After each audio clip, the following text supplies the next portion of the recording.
This is Big Business with Sarah.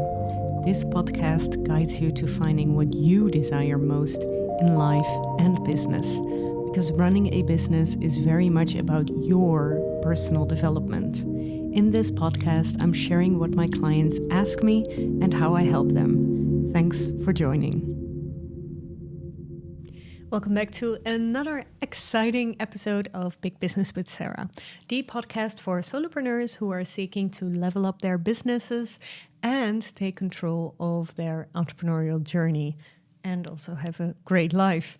I'm your host, Sarah, and today we have a topic that is actually often overlooked, but incredibly essential for growth and efficiency of your solopreneur venture. So, standard operating procedures or SOPs and how it's actually changing my clients' lives. So one of my clients has a brick and mortar practice and hires freelancers to help her in her business. And one of her main challenges is not to find clients because she has plenty. Everyone wants to work with her, but to actually streamline her business and to give the tools to her team to work on their own and without having her to explain every step of the way. So we spoke about this and we figured out that it's time for her to start delegating. And this sounds easier than it looks, and because delegating means trusting. And one way to learn how to trust is to be super prepared in order to delegate and of course to trust, but also to be very prepared yourself.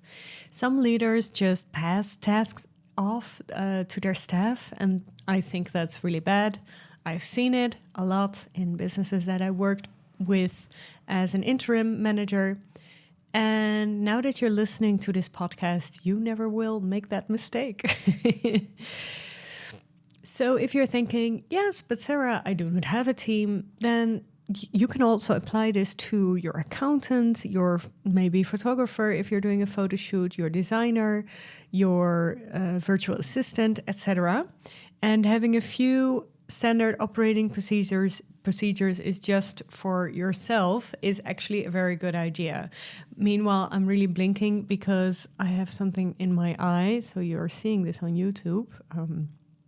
And I'm a little bit distracted. You can also do this for yourself. So don't think about that you don't have to, the thing is with standard operating procedures is that they're standardized and that you don't have to always think about, every step of the way. So for instance, client onboarding, if you're looking at your procedure, okay, step 1, 2, 3, and it's very easy. So we're going to talk about that later. So how to be so these are really steps, that you're naturally taking in your business, but which can be standardized. That's what standard operating procedures are. And it's actually a little bit like the assembly line of Henry Ford, which he invented, when the car emerged in our lives. And you can say what you want about this man, obviously, but the way he looked at business and productivity actually still really matters today in how you can spend less time in your business and more time on your business. So a few reasons why you should consider implementing SOPs, even if you're alone in your business. I'm going to name 3. So the first one is to be consistent and to have quality, to show quality to your clients. So really every task and process is really executed consistently. And, whether it's dealing with clients, handling administrative tasks, creating content, having a standardized approach ensures that your business is represented in the best possible light. And it also makes for you that your mood does not influence the outcome. And this is so important, right? So people come to me saying, I don't want to work, or I don't want to standardize everything, or I don't want to use the computer too much or systems too much. But actually, what you're saying is that you want this to be depending on your emotions. And I think, your emotions really matter, but in your business, they can be quite annoying because sometimes, it can be that you're feeling a little bit bad, and then it doesn't happen. So having that SOP really also helps you to be consistent in your quality towards your clients, but also towards yourself. So the second reason why you should consider this is that it's allowing for time and resource efficiency. So it really allows you to streamline your workflow, SOPs, saving time and effort spent on, figuring out how to perform routine tasks repeatedly.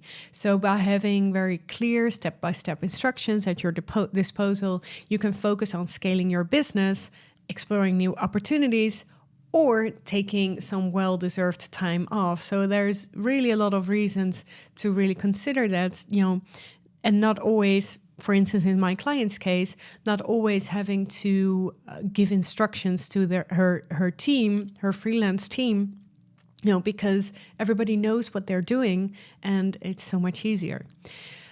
The third reason is because that it's scalability and delegation. That's what it makes sure of. So while you may be a solopreneur now, your business could grow beyond what you can handle alone. So SOPs lay the groundwork for easy delegation when the time comes to hire or help or outsource tasks. So this tip is very much for people who are, not having a team yet. So it empowers you really to expand your business without sacrificing quality or control. I'm not saying that if you're growing your business, you should have a team. That's not what I'm saying. I think you can really build a seven-figure business without any other people. But the thing is, if you want that, if you would like to have a team, then really having these procedures are going to be very necessary. So now that we spoke about why SOPs are essential for your solopreneur business, let's move on to the exciting part, creating your very first SOP. So I have a 3-step plan to get you started. So step 1 is to identify your critical processes. Begin by listing the critical processes and tasks that are integral to your business. These could include client onboarding, content creation, social media management, financial tracking, or any other activities that you frequently perform. And by focusing on the most vital aspects of your business, you ensure that your SOPs have an immediate impact on your efficiency. So really look at the tasks that you're doing, for instance, daily, and that you always have to kind of find a inspiration for or whatever. So for instance, if it's content creation, consider having, 10 templates, which you can use to create your content. So for instance, my newsletter, which comes out every Thursday morning, you can subscribe through the link in the show notes. Every Thursday morning actually has a template. And that template allows me to write my newsletter really depending on the topic also, and how many examples I want to use and how many pictures I want to place and everything. But it doesn't take me more than 45 minutes to write my newsletter. I believe that I think that's a great standard because if it's taking more time than 45 minutes, then probably you're not talking about things that are really your, confirming your expert status. But that's a different topic. But thanks to that template, so I'm answering. So, I'm having a template I'm using ConvertKit currently for my email. So my template, you can have different email templates. So I have different email templates for everything that I'm talking about. So I have a template for my weekly newsletter. I have a template for my Big Business Mastermind, Big Business Club, all my other programs, Motivation Mindset, Big Business, Big Life, everything. And in those templates, I'm writing down questions. So that's the template. And I'm answering those questions in the email. So you have a template. And then, once you're starting, a broadcast, when you're creating a new one, the questions are there. And the only thing I have to do is answer them. So that for me is really standard operating procedure, which I'm using for, I think, since October last year. So already almost a year, and it's really, really helped me. So I went from 2 hours to 45 minutes every week. So, that's nice. 1 hour and a quarter that, I decided not to work anymore. So taking that time off. So just to show you, right, so what an SOP can do. Second step. So the first step was identifying your critical processes, right? So things that you're doing a lot. So for instance, my weekly newsletter, this podcast, for me, content creation on social media, what else are client onboarding. I have a process for that. Well, actually, a lot of things. And whilst I'm saying this, I'm thinking, I should process standardize so much more. But yeah, I'm coming back to that later in the third part of this podcast. So, second step, document the steps methodically. So once you have, the critical process, break down each critical process into clear and specific steps. So you can use simple bullet points, flow charts, and this is what my client is going to do. She's going to screen record to document the process. And so we spoke about this, she wanted to, because I am using Loom for my clients, right? So if I'm reviewing a document or website or whatever, I'm using a screen capture app, which is called Loom. It costs $10 a month. I have a certain plan, and it really allows me to give feedback in a great way. And of course she saw that. And then she said, I actually want to do that too with my team. I want to create those processes. And then, we spoke about it yesterday, actually. And we spoke about it. And then I said, okay, you know what? So you're going to do the Loom, you're going to create a Loom on a process. And then you're going to send it to your team, and then you're going to ask one team member to write it out. Write down what the steps are that you're talking about, and then you can check it again, and then it's a process, and then it's done. So be as detailed. It's a great idea, right? I was really proud of that advice.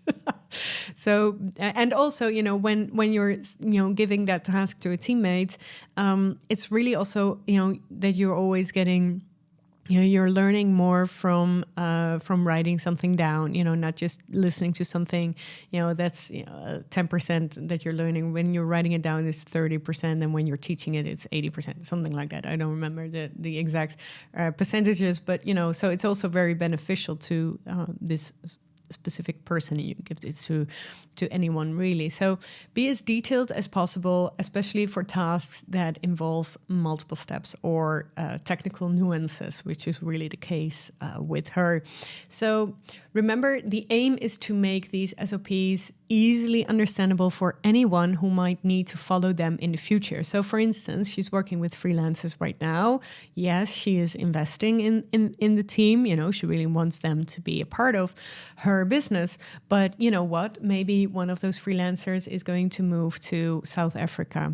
And then what does she have to do? What she has to do for a new freelancer is to just give,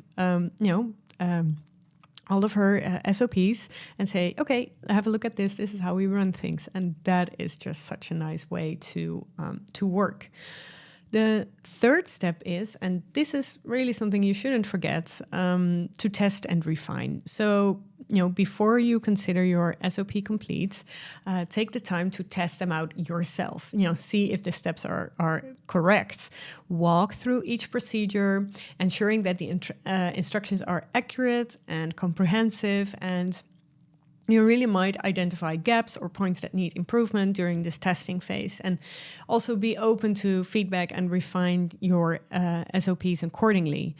And so also, in her case, ask your team members whether or not they understand it, and if they can maybe they want to create a loom on their process, and then you're just checking, not to check like someone who is checking everything, but just for the first or the second or the third time, seeing if it really works, and and double checking if there maybe needs to be changes, or maybe you need to purchase a new program for them because XYZ doesn't work.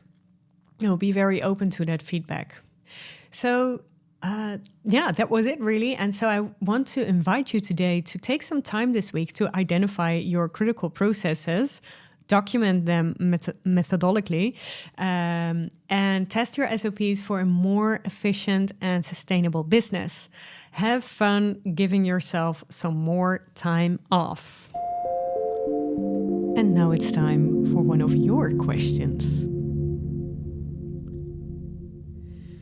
So a question from the audience was coming in through a DM asking that they want to improve the promotion of other projects or events within their business, and also get more corporate assignments.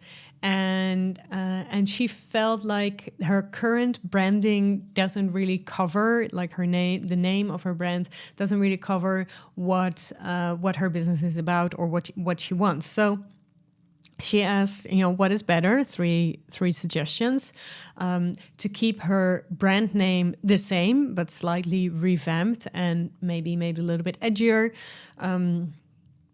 Second option is use a different name and logo branding, but a bit more generic or something else. And so my answer to her was honestly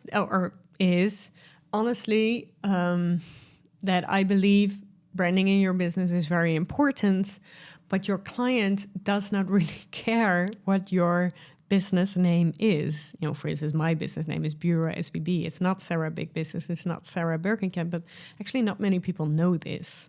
So, I would probably change it at some point, maybe in 3 years' time, but right now Bureau SBB is just fine, and SBB being my initials, Sarah Big Business, but also Sarah Birgit Berkenkamp, which is my name.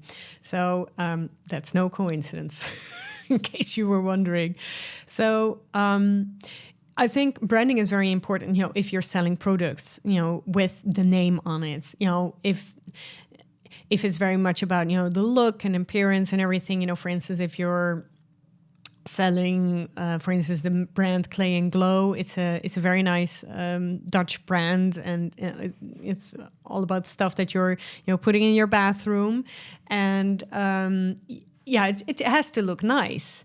So the people who want to work with you don't really care about your business name. So trust that and do not let anybody tell you otherwise. Bring in those sales and a more specific approach to your ideal clients, and you will know at some point what your branding and your name should be.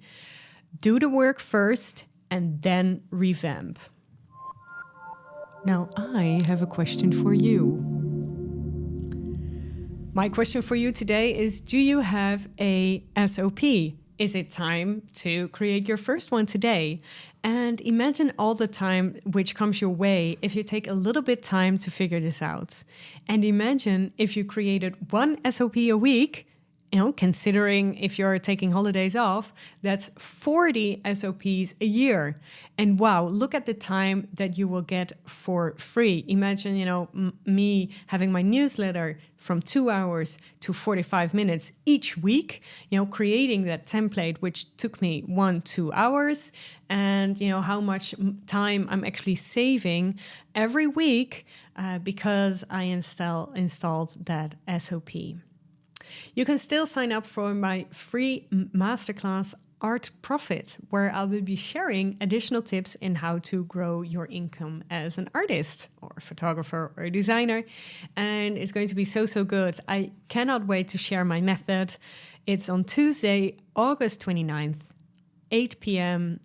Amsterdam time. And you can subscribe through bureausbb.com/artprofit. Thank you for listening, and hope to see you next week. Thank you for listening to Big Business with Sarah. If you've enjoyed today's episode, leave a 5-star review and hit subscribe. If you're ready for your next step in business, you can find out how to work with me in the show notes. Do not forget to submit your coaching question for one of my next episodes. Have a happy day.